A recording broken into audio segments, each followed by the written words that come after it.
Alors bonsoir mesdames et messieurs, bienvenue à ce café scientifique des IRSC, les Instituts de recherche en santé du Canada.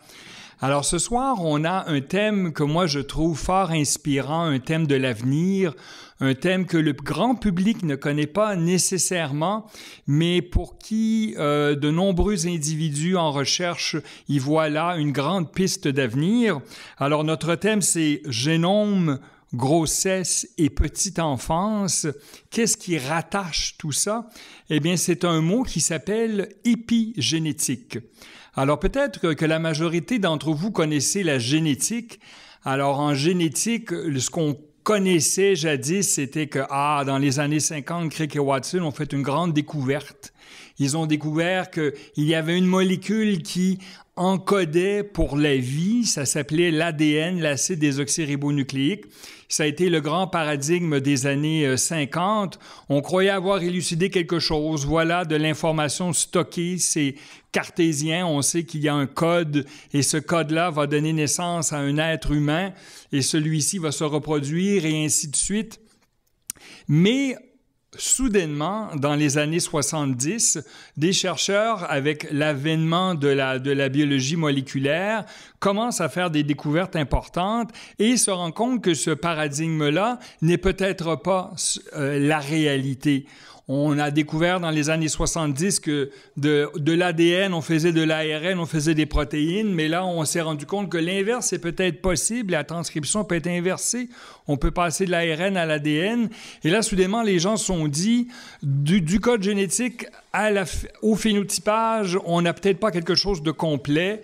Alors là, on s'est dit, est-ce que l'environnement joue pas un rôle? Est-ce que l'environnement ne peut pas venir dans la vie d'un individu, dans la vie d'un embryon, dans la vie d'un enfant, venir modifier cet ADN-là subtilement? On a découvert un mécanisme, la méthylation. On rajoute du méthyle au bout de certains gènes. Et là, soudainement, dans la vie d'un individu, son bagage génétique est de façon réversiblement modifié. Et en quelques générations, cette modification-là peut avoir un impact, c'est-à-dire positif ou négatif sur la progéniture. Alors, c'est de ça qu'on va parler ce soir avec, j'espère que j'ai bien résumé ça, là, mais je crois que certains d'entre vous allez apporter vos bémols et d'autres informations pertinentes. On va parler de tout ça parce qu'il y a des répercussions et des études qui se font ici même au Canada qui sont fort pertinentes sur plusieurs maladies, plusieurs éléments qui nous influencent, le stress, les maladies, ont un impact épigénétique. Alors, je vais rapidement vous donner un peu le motus vivendi de notre soirée. Je vais vous d'abord présenter nos invités et par la suite, je vais leur donner la parole pendant 5 minutes. Mais je vais être un bon joueur.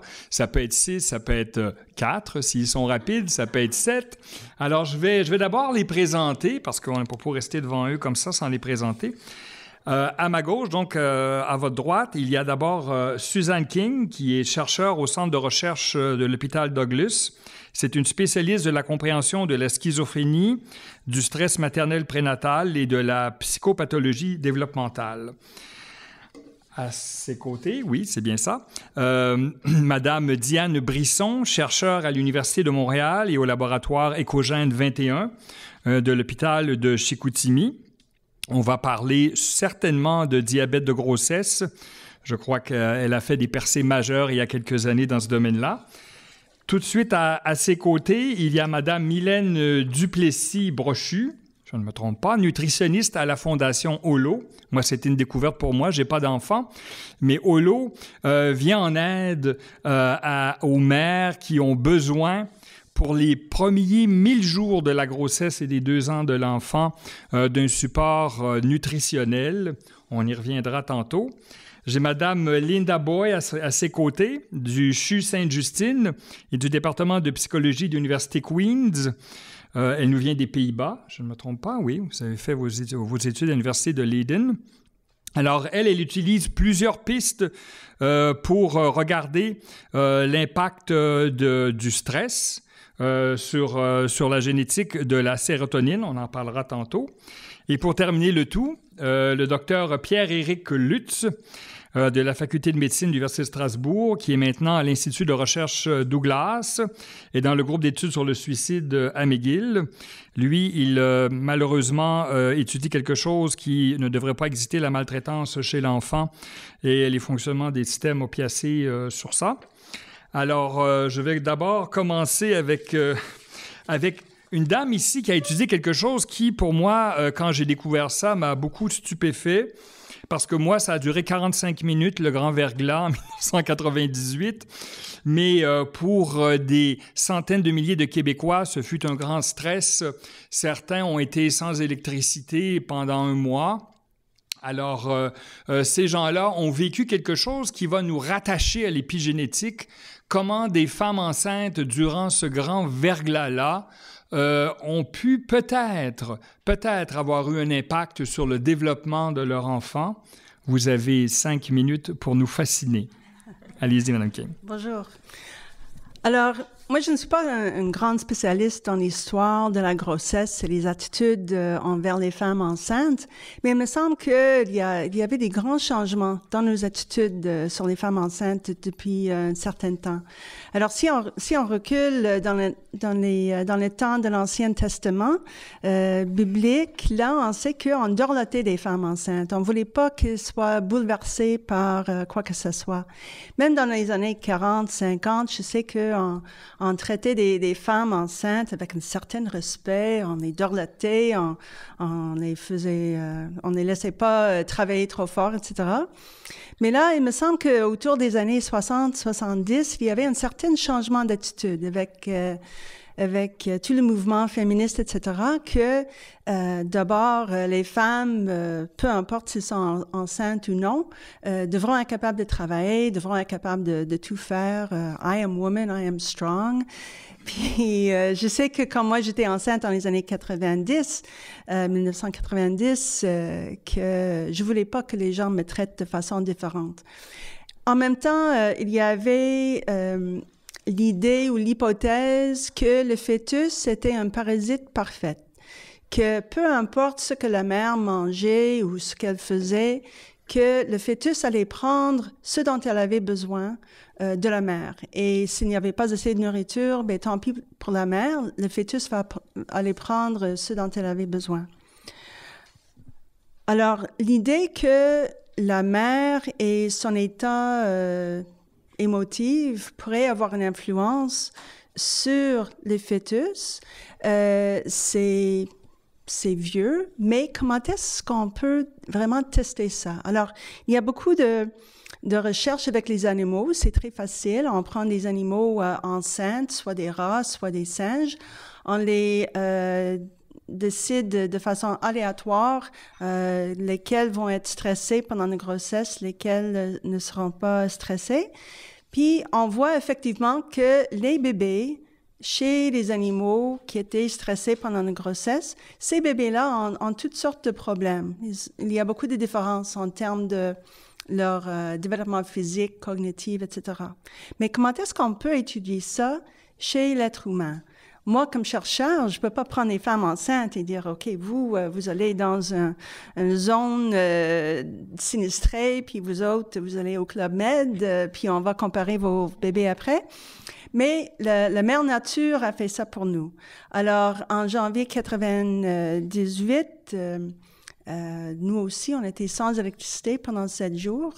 Et j'ai eu l'idée que, c'est une occasion en or pour étudier le stress pendant la grossesse par un désastre naturel, parce que le désastre a distribué les difficultés de façon aléatoire dans la population. Alors, j'ai recruté à peu près 150 femmes qui étaient enceintes lors du verglas. J'ai posé des questions sur, objectivement, qu'est-ce qui vous est arrivé, madame? Juste les faits. Combien de jours sans électricité? Combien de fois vous avez déménagé de place en place en place?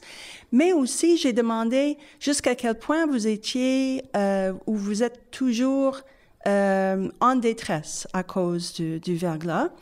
Et pour avoir une idée, si les effets d'un stress pendant la grossesse, c'est qu'est-ce qui est arrivé à la femme, objectivement, ou est-ce que c'est uniquement son niveau de détresse?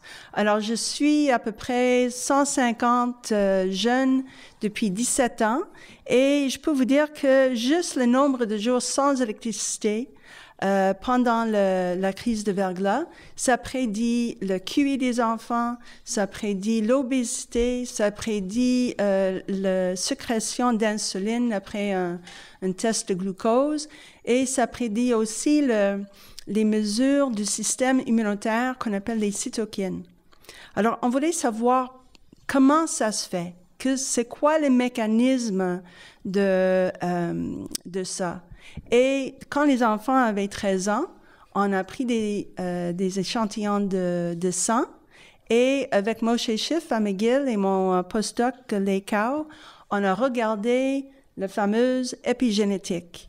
Et on a vu que le nombre de jours sans électricité pendant le verglas, ça prédisait le portrait épigénétique chez les enfants déjà à 13 ans, imagine. Donc, 13 ans après la naissance, 13 ans après la crise de verglas, on voyait ça toujours dans leur sang. Et maintenant, on découvre que, effectivement, le stress objectif, donc le nombre de jours sans électricité, ça prédit l'épigénétique qui, par de suite, prédit l'obésité chez l'enfant et les systèmes immunitaires chez les cytokines. Alors, ça nous donne une piste aussi, éventuellement, peut-être pour une intervention. Vous avez fait 105 minutes 30 secondes. Félicitations.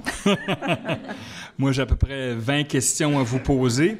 Moi, je trouve ça fascinant que l'on puisse arriver à tenter de conclure qu'un événement ponctuel de quelques semaines a modifié le cours de ces enfants-là jusqu'à l'adolescence et même après.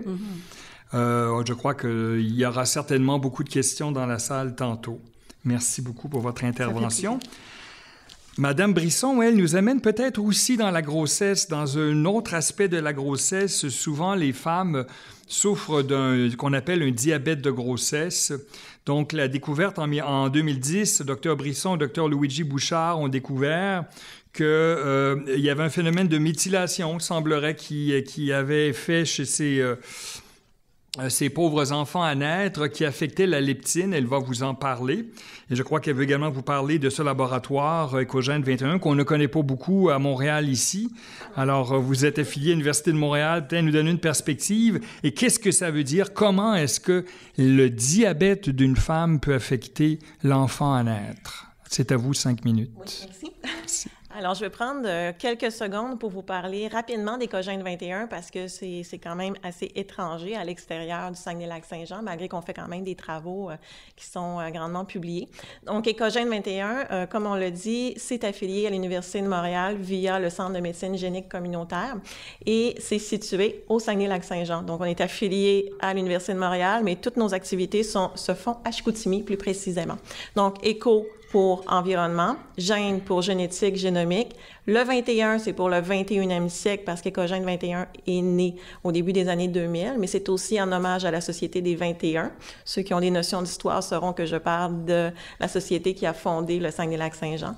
Donc, nos objectifs sont de favoriser l'acquisition de connaissances en génétique et en génomique, le transfert très important vers les chercheurs, vers la communauté médicale, vers la population aussi, dans le but de favoriser le développement de médicaments, de thérapies novatrices, d'outils diagnostiques et de nouvelles technologies. Donc, on œuvre dans le domaine de la recherche clinique avec des partenaires pharmaceutiques. On effectue le développement de tests aussi et on fait des études académiques, dont celle dont je vais vous parler ce soir, qui est l'étude de l'association entre le diabète de grossesse et l'expression d'obésité et des différentes perturbations associées à l'obésité, diabète de type 2, dyslipidémie, parce que c'est de plus en plus fréquent chez les enfants et même chez les jeunes enfants. Donc, on sait depuis quand même relativement longtemps qu'il existe un lien entre une exposition utérine à des conditions métaboliques qui sont défavorables et un risque pour l'enfant de développer plus tard des problèmes, des maladies métaboliques. C'est ce qu'on appelle la programmation fœtale. Donc, la programmation fœtale, c'est que le fœtus répond à des conditions utérines. C'est pas nécessairement des mauvaises conditions tout le temps, mais à des conditions utérines variables en ayant des changements au niveau de son corps, au niveau de sa physiologie, de son métabolisme. Bon, jusque-là, pas de problème. Il s'adapte, tant mieux, mais quelquefois, ces changements-là ne sont pas adaptés aux conditions qu'il rencontre extra-utérines. Donc, une fois qu'il est sorti du ventre de sa mère, les conditions ne sont plus les mêmes. Donc, ces changements-là ne sont pas nécessairement adaptés et c'est là que risquent d'arriver des problèmes.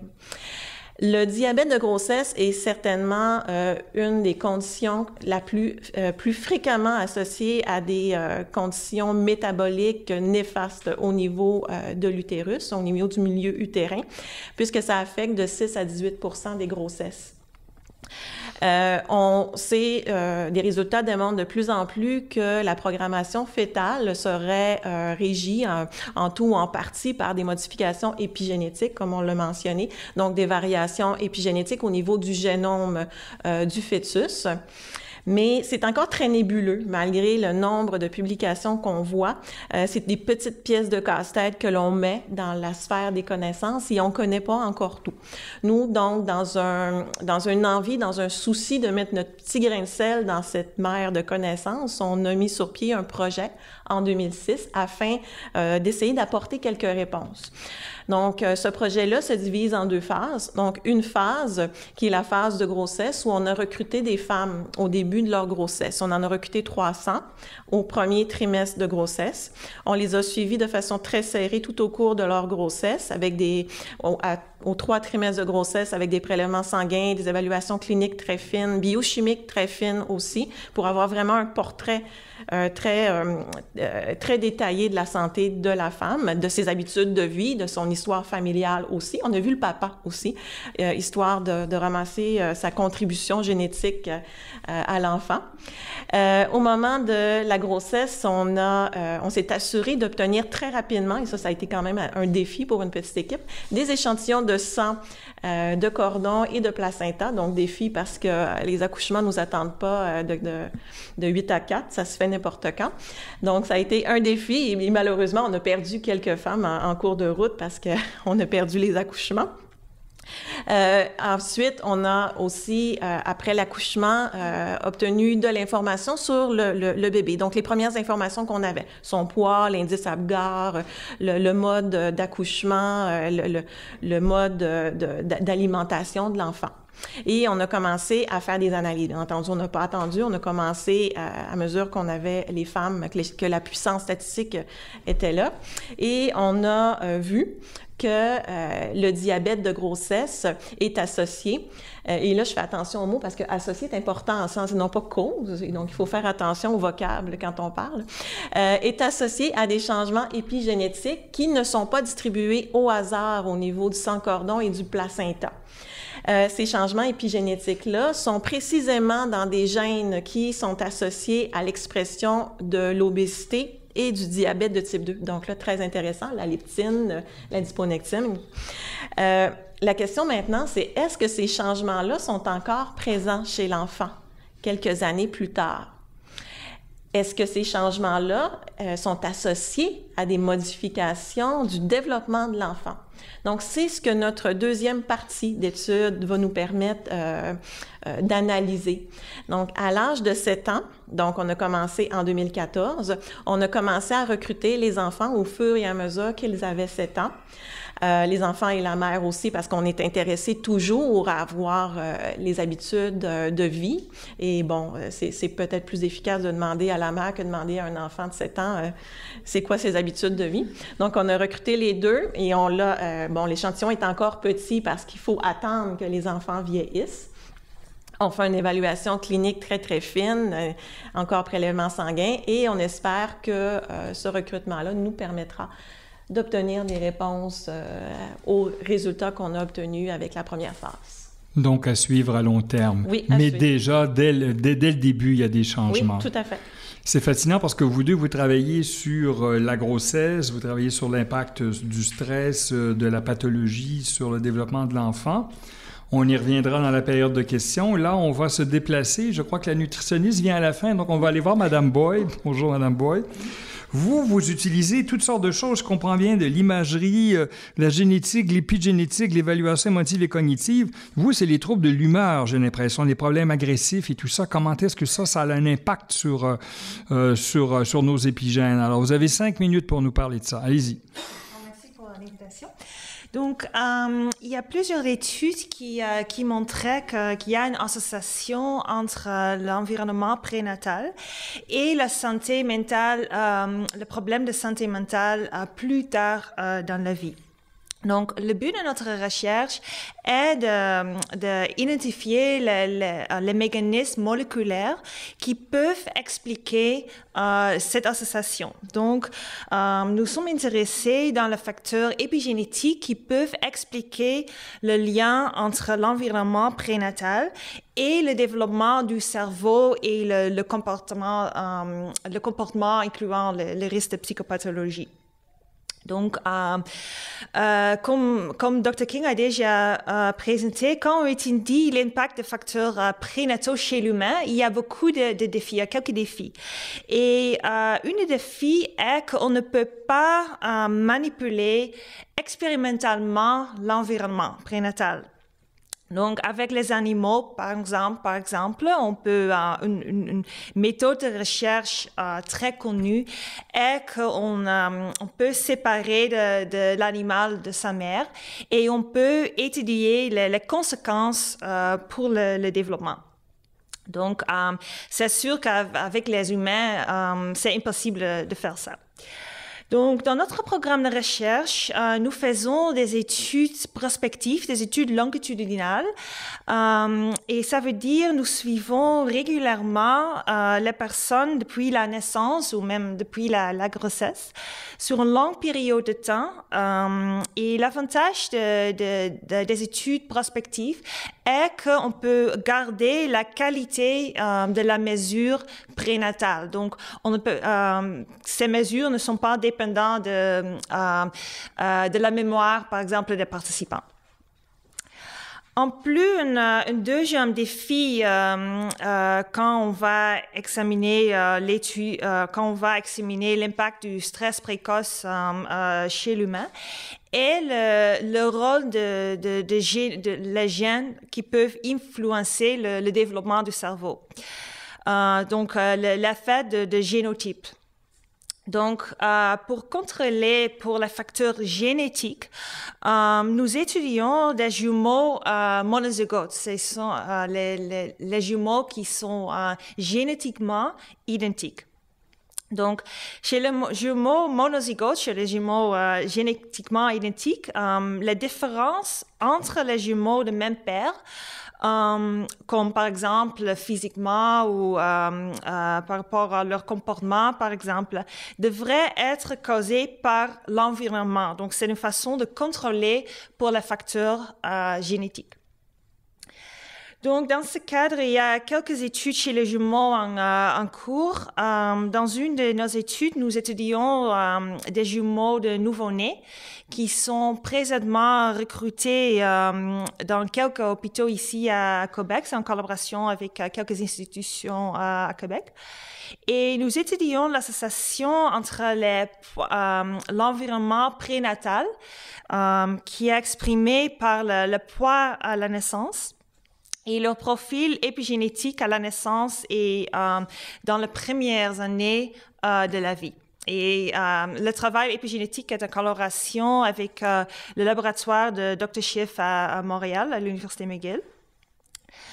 Donc, deuxièmement, nous avons une autre étude en cours qui est une cohorte de jumeaux qui sont suivis à partir de l'âge de 5 mois et qui sont maintenant des adolescents. Donc, nous utilisons des mesures de neuroimagerie pour mesurer leur développement du cerveau. Nous mesurons leur profil épigénétique et nous sommes intéressés de connaître le lien entre leur profil épigénétique et le développement du cerveau pendant la naissance et le lien avec l'environnement prénatal, comme exprimé par le père de naissance. Donc, c'est une étude qui est récemment complétée et si vous voulez, je peux parler plus de résultats de ça plus tard ce soir. Donc, nous sommes par rapport à les profils épigénétiques, nous faisons une mesure genome-wide, mais aussi nous mesurons les méthylations dans les gènes spécifiques. Et nous sommes très intéressés aussi dans les gènes qui sont très importants de régulation de neurotransmetteurs sérotonine. C'est parce que le neurotransmetteur sérotonine joue un rôle important dans le développement du cerveau et le développement des psychopathologies comme dépression et agressivité. Donc, en résumé, avec des cohortes jumeaux suivies depuis la naissance, nous étudions le rôle de facteurs épigénétiques qui peuvent, comme mécanisme explicatoire, qui peuvent expliquer le lien entre l'environnement prénatal et le développement du cerveau et le risque de psychopathologie plus tard dans la vie. Merci beaucoup, Mme Boyle. Vous avez fait ça en 6 minutes, c'est bon. Merci. Mais si je comprends bien, vous n'avez pas encore de résultats probants, là. Vous commencez, vous débutez. Oui. Oui, c'est ça. Et je comprends bien, ce que je ressens depuis le début, là, c'est que quand on s'investit en épigénétique, c'est pour longtemps. Oui. c'est pas des choses qui donnent des fruits rapidement, ça, là. D'accord. Ouais. Ben, merci beaucoup. Alors, tournons-nous vers le Dr. Lutz, qui, lui, va nous parler... Bon, on vient de parler de neurotransmetteurs. Effectivement, la chimie du cerveau a un rôle à jouer, effectivement, probablement dans tout ce qui a trait au stress, tout ce qui a trait à ce type de pathologie-là. Parlez-nous de la maltraitance chez l'enfant qui doit laisser des séquelles de neurotransmetteurs certainement très, très présents. Alors, vous avez 5 minutes, allez-y. Ok, bonsoir tout le monde. Donc moi je travaille à l'hôpital Douglas dans le laboratoire du professeur Turecki et notre objet d'étude principal c'est le suicide. Donc le suicide évidemment est un objet très complexe qui a de nombreux déterminants culturels, sociologiques, mais qui aussi s'associe très fortement à la maladie mentale, à la psychopathologie et en particulier fortement à la dépression mais aussi à d'autres pathologies, à la schizophrénie, aux troubles bipolaires, à toutes sortes de pathologies psychiatriques. En plus de tous ces déterminants, si vous voulez, médicaux qui contribuent à l'émergence du suicide, il y a aussi des facteurs beaucoup plus distaux qui sont beaucoup plus précoces au cours de la vie. Et donc c'est là qu'on s'intéresse au rôle de la maltraitance infantile, qui est donc des événements qui surviennent typiquement au cours des premières années de la vie et qui ont des conséquences très sévères tout au long de la vie, probablement jusqu'à la mort, probablement. Qui a des conséquences bien sûr médicales, qui a été associé avec des troubles médicaux, de l'hypertension, de l'hypercholestérolémie, des syndromes métaboliques, des choses de cet ordre-là, et qui a évidemment aussi des conséquences très graves sur le fonctionnement du cerveau. Et donc c'est plutôt cet aspect-là que nous étudions dans le laboratoire, et nous étudions cette question grâce à une ressource qui est assez exceptionnelle, qui existe au Douglas depuis maintenant de nombreuses années, qui a été renforcée et complémentée par le professeur Gustavo Turecki depuis quelques années, qui est en fait une collection de tissus cérébraux qui sont... Donc c'est un accord avec le coroner de Montréal, donc évidemment il y a une infrastructure derrière qui est importante et qui nous permet de collecter ces tissus qui sont évidemment très très précieux. Et ce que pour le professeur Turecki a développé au cours des dernières années, c'est non seulement d'avoir accès à ces tissus, mais aussi d'avoir accès à un processus qu'on appelle d'autopsie psychologique, qui est en fait plus simplement un processus d'interview au cours duquel les équipes de psychologues de notre laboratoire rencontrent les gens qui connaissaient bien les personnes décédées et à travers toute une série d'interviews très très détaillées essayent de retracer l'histoire de vie de l'individu depuis la petite enfance, donc les expériences de vie, tous leurs antécédents médicaux, leurs antécédents sociaux, économiques, culturels, etc. Et donc, nous, ce que nous faisons au laboratoire, c'est vraiment la combinaison à la fois de l'accès à ce tissu cérébral qui est très précieux, combiné vraiment à cette banque de données qui est maintenant très très importante. Le type d'outils que nous utilisons, c'est les approches donc de neurobiologie. Moi, je suis neurobiologiste de formation et surtout depuis quelques années, de plus en plus du séquençage. Donc le séquençage, c'est une révolution dans la biologie depuis quelques années. Donc c'est la capacité que nous avons maintenant d'utiliser des machines qui nous permettent de lire à très haut débit les séquences de l'ADN des gens. Et donc c'est des techniques qui maintenant ont été développées, qui permettent de plus en plus de choses. Et en particulier, donc ça a déjà été dit, on s'intéresse beaucoup à la méthylation de l'ADN, qui est un des modes de régulation épigénétique de l'expression des gènes. Pourquoi est-ce qu'on s'intéresse à la méthylation de l'ADN dans le cadre du suicide? Parce que le défi majeur par rapport à ce que je viens de vous expliquer, c'est bien sûr de comprendre comment des événements qui surviennent au tout début de la vie peuvent avoir des conséquences et se manifester sous la forme d'une maladie psychiatrique, parfois 20 ou 30 ans plus tard. Ça, c'est vraiment une question qui est très très difficile à essayer d'aborder. Et l'hypothèse principale que nous formulons dans le laboratoire, c'est que les mécanismes épigénétiques représentent une forme de plasticité, une forme de mémoire, on pourrait dire, à long terme, qui pourrait expliquer comment des événements précoces peuvent avoir des conséquences aussi longtemps après, tout au long de la vie. Et donc, ce que nous utilisons, c'est les technologies de séquençage à haut débit que j'ai mentionnées pour essayer d'étudier la méthylation de l'ADN qui se produisent dans le cerveau chez des patients qui sont décédés par suicide dans le contexte d'une maladie dépressive grave et qui ont des antécédents de maltraitance infantile sévère. Voilà. Arrivez-vous à des conclusions? C'est encore trop tôt pour savoir s'il y a méthylation ou pas suite à la maltraitance? Alors... mes études sont en cours, mais dans le laboratoire, le professeur Turecki a publié maintenant beaucoup d'études avec ce type d'outils, ce type d'approche. Et il y a maintenant, on commence à avoir des choses très intéressantes. Et peut-être que c'est évidemment la question qu'on me pose souvent. Et la réponse que j'ai tendance à donner, qui moi me paraît convaincante en tant que neurobiologiste, c'est que donc on a à la fois ces études chez l'homme en utilisant les tissus post-mortem, mais on utilise aussi des modèles animaux.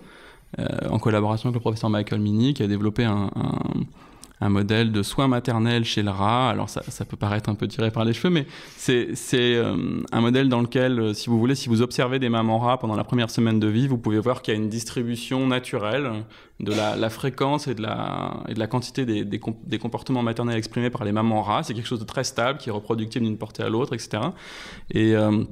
Et donc, une des hypothèses que nous avons formulées dans le laboratoire, c'est qu'on peut faire une sorte d'analogie entre, si vous voulez, ces variations qu'on peut observer naturellement chez les mamans rats de la qualité des comportements maternels et ce que nous étudions chez l'homme, qui est la maltraitance infantile, qui est bien sûr une expérience très très sévère. On parle de maltraitance très grave, on étudie des cas de sévices sexuels, physiques, de négligence qui sont vraiment majeurs. Mais et donc, dans un de mes projets, si vous voulez, on a réussi récemment à voir des modifications neurobiologiques au sein du système opioïde que vous avez mentionné, qui sont les récepteurs à la morphine, à l'héroïne, pour le dire rapidement. On a vu des modifications qui sont les mêmes dans ce modèle animal et dans le cerveau humain. Donc bien sûr, c'est une corrélation, oui, ça pourrait être un hasard, mais oui, c'est l'idée, si vous voulez, qui a déjà été beaucoup formulée par Gustavo Turecki et Michael Mini précédemment avec l'axe du stress. C'est l'idée que les mécanismes déclenchés par le stress précoce au cours de la vie sont conservés au cours de l'évolution, donc présents à la fois chez les rongeurs mais aussi chez l'homme. Et donc l'hypothèse que nous formulons dans le laboratoire, c'est que ces mécanismes ont tout d'abord au départ une valeur adaptative, c'est-à-dire qu'ils permettent de s'adapter à l'environnement, mais que dans certaines conditions, ces mécanismes qui sont au départ adaptatifs, qui ont émergé au cours de l'évolution pour s'adapter au niveau de stress expérimenté au cours de la vie, plus tard, à la faveur d'autres événements de vie, peuvent avoir des conséquences négatives et contribuer à l'apparition d'une pathologie psychiatrique. Parfait. Bien, merci, on en parlera tantôt. Merci beaucoup, Dr. Lutz. On va terminer par la nutrition. Moi, ça me fascine parce que je connaissais absolument pas Holo, alors je crois que ça sera une chance pour moi de parfaire mon éducation. Alors, Mylène Duplessis-Brochu, donc vous êtes nutritionniste. Moi, ce que je ne savais pas, c'est qu'il y avait une diététicienne dans les années 40 qui s'appelait Agnès Higgins et qui avait ce concept-là que dans des milieux défavorisés, les mères pouvaient avoir au moins une diète à base d'œufs, de lait et de jus d'orange qui pouvait peut-être leur donner une chance. Alors, la nutrition, dans l'épigénétique, c'est non négligeable puisque ça a un impact direct sur le développement de l'enfant. Alors, allez-y, vous avez 5 minutes, madame. Oui, parfait, merci. Donc, bonjour. Tel que mentionné, effectivement, je suis nutritionniste et non pas spécialiste en épigénétique. Donc, la raison pour laquelle on m'a invitée aujourd'hui, c'était vraiment plus pour vous présenter des exemples concrets sur le terrain d'interventions qui sont réalisées pour favoriser la santé des jeunes enfants. Puis ensemble, on va pouvoir voir effectivement le lien qu'il peut y avoir avec l'épigénétique. Donc, la Fondation Holo, c'est l'action concrète que je vais vous présenter aujourd'hui et elle vient en aide, en fait, aux enfants pour s'assurer qu'ils naissent en santé et leur permettre d'acquérir tôt de saines habitudes de vie, des saines habitudes alimentaires plus spécifiquement. Et en fait, ça se fait via un accompagnement des jeunes familles, des mamans enceintes pendant justement la grossesse et les 2 premières années de vie de leur enfant. Donc, vous avez mentionné en introduction les 1000 jours, bien, c'est la période charnière sur laquelle la Fondation Holo tente de travailler. Mais l'accompagnement à travers ces 1000 jours-là va aussi être adapté là, en fonction des besoins. Donc, la Fondation Holo a été conçue en 1991, mais effectivement, c'est bien avant ça là, qu'il y a eu les premières actions qui ont été réalisées. En fait, le premier bébé Holo est né en 1983 dans la région de Valleyfield et c'est suite justement aux études réalisées par Agnès Higgins, nutritionniste au dispensaire de diététique de Montréal, qu'on a remarqué qu'il y avait effectivement un lien là, entre l'alimentation de la femme enceinte et l'impact sur la santé de leur bébé. Donc, suite à ça, des intervenants se sont mobilisés, ont créé justement une approche Holo pour justement accompagner ces femmes enceintes-là tout au long de leur grossesse. Donc, peu à peu, d'autres programmes ont vu le jour, mais c'est encore une réalité qui est importante là, d'accompagner ces femmes enceintes-là pendant la grossesse parce que encore aujourd'hui, on estime qu'il y a un bébé sur 5 qui naît dans une famille sous le seuil de faible revenu. Et sur Montréal, la proportion est encore plus importante. C'est une famille sur 3 qui ont un bébé en situation de pauvreté. Donc, c'est quand même une intervention qui est très, très importante pour ces familles-là. Donc, Holo, vous l'avez mentionné, c'est effectivement œufs, lait et jus d'orange qui sont offerts aux femmes enceintes pendant leur grossesse, mais c'est pas des aliments qui sont remis seuls. C'est vraiment remis dans le cadre d'un accompagnement, d'un suivi personnalisé par des infirmières, des nutritionnistes, d'autres intervenants qui vont être en mesure là, d'offrir des accompagnements personnalisés et d'offrir des moyens concrets pour permettre aux mamans justement de bonifier leur alimentation. Donc, aujourd'hui, on a 150 points de service partout à travers la province. Donc, c'est quand même une belle répartition qu'on a à travers la province. Donc, vous l'aviez sans doute saisi, les programmes Holo sont offerts dans le cadre des établissements de la santé. Donc, sans les personnes qui se sont mobilisées, ça serait pas possible aujourd'hui. Et concrètement, justement, on va, par l'intermédiaire là, des suivis personnalisés, remettre un œuf, 1 litre de lait et un verre de jus d'orange par jour. Donc, en plus de suppléments de vitamines et minéraux. Depuis quelques années aussi, la Fondation Holo a élargi ses actions et veut accompagner les familles un peu plus longtemps jusqu'à ce que l'enfant ait 2 ans. Et c'est là qu'on va développer des nouveaux outils pour favoriser justement les actes de bien manger, de cuisiner et de manger en famille. Donc, chaque année, c'est plus de 15 000, en fait, environ 15 000 mamans et leurs bébés qui sont suivis. Ça veut dire que depuis la création de la Fondation Holo, on a suivi plus de 200 000 bébés et leur a permis de naître en santé. Pourquoi est-ce que c'est intéressant d'avoir le programme Holo? En fait, c'est que on a remarqué que effectivement, il y avait un lien réel entre l'alimentation de la maman lors de sa grossesse et le développement de leur bébé. Donc, avec le programme Holo, on est en mesure de réduire les bébés de petit poids et les naissances prématurées. D'ailleurs, on a récemment justement une chercheuse de l'Université du Québec à Montréal, Catherine Eck, qui est en rédaction d'un article en fait pour publication, qui nous présente justement très clairement là, les effets bénéfiques du programme HOLO. Donc, le lien avec l'épigénétique à travers tout ça, en fait, la Fondation HOLO n'a pas pour mission de faire de la recherche, mais on s'intéresse grandement là, justement aux différentes recherches qui sont réalisées lors de la période de la petite enfance pour justifier justement là, les interventions qui doivent être réalisées au niveau de l'alimentation. Et ce qu'on constate, c'est qu'effectivement, l'épigénétique peut avoir certainement un lien là, et justifier davantage les interventions qui sont réalisées en prénatal. Oui, mais moi, je pense que vous avez une belle cohorte. Je suis étonné qu'il n'y ait pas de chercheurs qui viennent puiser dans votre cohorte, parce que vous avez là, il vous manque juste votre groupe contrôle avec ou sans les œufs. Mais merci beaucoup. Je crois que ça va nous donner, de toute façon, ça va nous faire avancer la discussion. Alors, moi, j'ai une question sur l'épigénétique, quelque chose qui est difficile pour moi. L'ADN, c'est facile, on comprend, toutes les cellules ont plus ou moins le même ADN dans un organisme. Ce que je ne comprends pas dans l'épigénétique et dans ce que vous décrivez quand vous parlez de profil épigénétique, ce n'est pas toutes les cellules, c'est localisé à certains endroits. Qu'est-ce que vous appelez le profil épigénétique? C'est très hétérogène dans l'organisme et dans les zones du cerveau ou dans les différents organes, non? Je me trompe? Je peux tenter une première réponse. Alors, si j'ai bien compris, et on peut me corriger, ce qu'on vise avec l'épigénétique, c'est vraiment dans l'organe qui nous intéresse. Donc, on devrait regarder dans le cerveau pour l'épigénétique, pour la méthylation ADN dans le cerveau, mais dans mes enfants du projet Verglas, les parents sont pas prêts à me prêter un morceau de cerveau. Alors, ce que nous avons fait, et mon postdoc Lei Cao est ici, elle peut donner plus d'explications. On a pris des échantillons de sang et on a regardé les cellules T, qui sont les cellules pour le système immunitaire, qui vont un peu partout.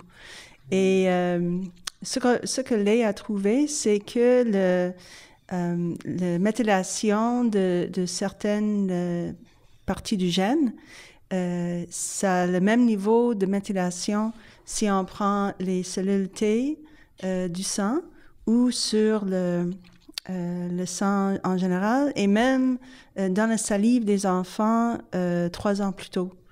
Donc, ça semble être une bonne cohérence entre la méthylation dans différents types de cellules. Donc, mais on présume qu'il y a quelque chose de semblable qui se passe dans l'organe qui nous intéresse, comme le cerveau. Est-ce que j'ai bien dit ça? Ou corrigez-moi si je me trompe. Si je peux me permettre, en ce qui a trait au prélèvement suivant la grossesse, au moment de l'accouchement, au niveau, les analyses sont faites au niveau du sang de cordon, au niveau du tissu placentaire, et c'est évidemment pas la même chose au niveau des deux localisations. Fort probablement que le tissu placentaire, où il y a plus de modifications épigénétiques, possiblement parce que c'est le lieu d'échange maternel, fœto-maternel. Contrairement au sang de cordon, le placenta a un contact direct entre la mère et l'enfant. Comme Dr. King l'a mentionné, on a très peu d'occasions d'aller prendre des tissus différents du sang. La plupart du temps, c'est le sang qu'on va aller prélever parce que c'est le matériel, le sang ou la salive, c'est le matériel le plus facilement accessible. Mais c'est clair qu'il y a des variations au niveau des différents organes. Kathleen Couillard pour le magazine Naître et grandir. Donc, à propos de la maltraitance, en développement de l'enfant, ça fait longtemps qu'on sait en fait que l'attachement de l'enfant à son parent, c'est très important et ça a des conséquences à long terme. Alors, est-ce qu'on est en train, dans le fond, de découvrir les mécanismes biologiques qui expliquent l'importance de l'attachement et du lien parent-enfant? Très bonne question. Allez-y. Oui, je suis tout à fait d'accord avec cette formulation. Effectivement, je pense qu'on connaissait déjà, il y a une littérature qui n'a presque pas d'âge, j'ai envie de dire, sur le sujet, non scientifique d'ailleurs, sur l'impact des événements précoces de la vie, sur le devenir à long terme des individus. Et effectivement, on est en train d'essayer de comprendre les mécanismes neurobiologiques qui sous-tendent ces phénomènes, oui. Plus largement, je pense que moi, c'est ce qui personnellement me fascine dans les neurosciences, c'est que je pense que c'est une discipline qui permet de comprendre comment le cerveau, au cours de l'évolution, a permis l'émergence de la culture et comment, en retour, la culture et la transmission au cours des générations de formes de culture et de formes de comportements complexes, socio-culturels, à leur tour modifient le fonctionnement du cerveau et son fonctionnement moléculaire. Donc là, il y a vraiment quelque chose de fascinant. D'autres questions? Je m'excuse, je peux-tu avoir une question? Ben oui, vous pouvez, tous les 5, allez-y, vous avez des questions entre vous, posez-vous-les. Est-ce que l'apport nutritionnel pendant ces longues périodes a été mesuré? Est-ce que les femmes auraient pu avoir un apport nutritif qui était insuffisant au moment où il y avait... On ne peut pas répondre à ça par le projet Verglas, mais j'ai un 3e projet des femmes qui étaient enceintes lors des grosses inondations à Queensland, Australie, en 2011. Puis là, on se posait les questions pour la nutrition et on a développé un questionnaire sur les changements dans leur diète. Alors, j'ai lu les résultats de mon étudiante ce matin et ce qu'on a trouvé, c'est que... pire l'exposition de la mère à l'inondation, donc plus grand son stress, ce qu'on appelle objectif, plus les mères mangeaient moins de bonnes choses, légumes et fruits, viande, produits laitiers, et plus ils mangeaient des mauvaises choses, comme les craquelins, en tout cas, junk food, etc.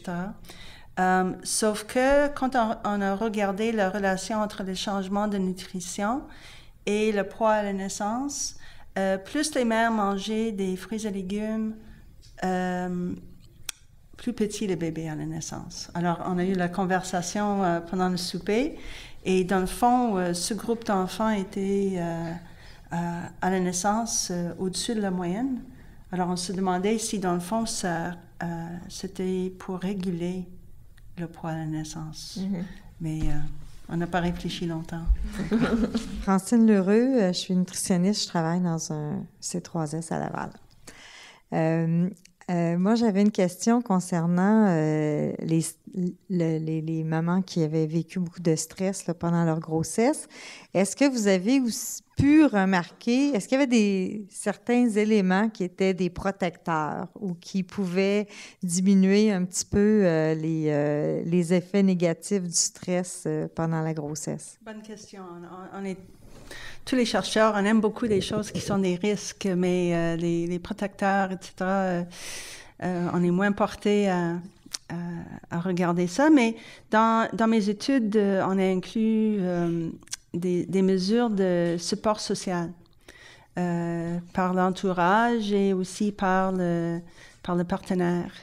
Et on voit que surtout dans les cas où il y a beaucoup de détresse de la mère, que plus elle reçoit d'appui social, moins élevé son risque pour avoir une dépression postpartum. Donc, il y a surtout ça. Mais vous pouvez pas regarder ça au niveau de l'épigénétique, là, si ça aurait des effets finalement observables là, à ce niveau-là. Oui, en fait, mon étudiante Lay, elle est en train de publier un article. Comme je vous ai dit, dans le projet Verglas, plus les mères étaient sans électricité, plus élevé le indice masse corporelle. L'indice de masse corporelle, oui. Le tour de taille qu'elle parlait, là, oui. Oui. Des enfants à l'âge de 5 ans, même chose à 8 ans, 11 ans, 13 ans, 15 ans. Et en fait, la corrélation, ça devient de plus en plus fort, plus vieux les enfants. Alors, on a regardé la méthylation de l'ADN dans des gènes qui sont reliés avec le diabète, effectivement.